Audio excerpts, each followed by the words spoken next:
Okay, I've assigned you a poem for tonight to read and annotate using what you've learned about theme and tone and diddles. We're going to discuss it in class tomorrow.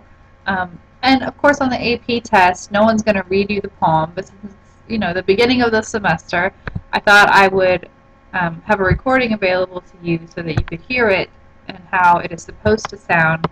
Remember when reading a poem, even reading it to yourself, that line breaks like this one here.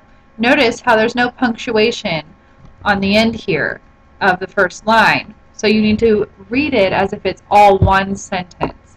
Yes, there is a line break, which could be significant, but it's punctuated as if it is meant to be read as one sentence.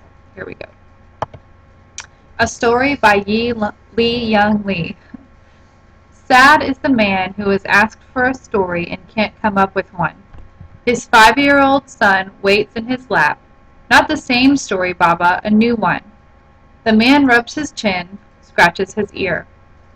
In a room full of books, in a world of stories, he can recall not one, and soon, he thinks, the boy will give up on his father. Already the man lives far ahead. He sees the day his boy will go. Don't go! Hear the alligator story, the angel story once more. You love the spider story. You laugh at the spider. Let me tell it. But the boy is packing his shirts. He is looking for his keys. Are you a god, the man screams, that I sit mute before you? Am I a god that I should never disappoint? But the boy is here. Please, Baba, a story? It is an emotional rather than logical equation, an earthly rather than heavenly one, which posits that a boy's supplications and a father's love add up to silence. Okay, so now that you've heard the poem, make sure that you go through the diddles process. Think, what diction is the author using? What word choice? What words have meaning that he chooses? Also think about the images. You have the boy in the lap of the father, but then you have the boy older. What does that mean? How is the author using this time shift here? And if I was reading it and you didn't notice the time shift, why didn't you notice it? Where does it shift ahead? Okay. Also, you need to notice details. I was told by an AP essay grader that many students who wrote about this poem a few years ago when it was on the test did not even notice that the boy is 5 years old.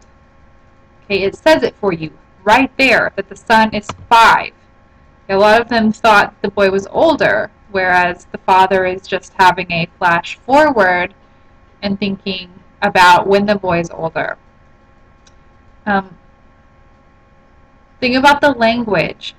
Okay, very simple sentences. What does that mean here? Where we have short sentences, very simple, and then of course in this third stanza here, the whole stanza is one long sentence. What does that mean? What is the author doing there? How is the author using these techniques, and what is he conveying with the use of them? And finally, syntax. From the very beginning, you get a strange sounding sentence. Sad is the man who was asked for a story and can't come up with one. Why does the author put the word sad at the very beginning instead of the man is sad, or the man who was asked for a story and can't come up with one is sad? Why does the author start with sad is the man? Go through the poem. I've given you some hints and clues. Look through it. What do you notice?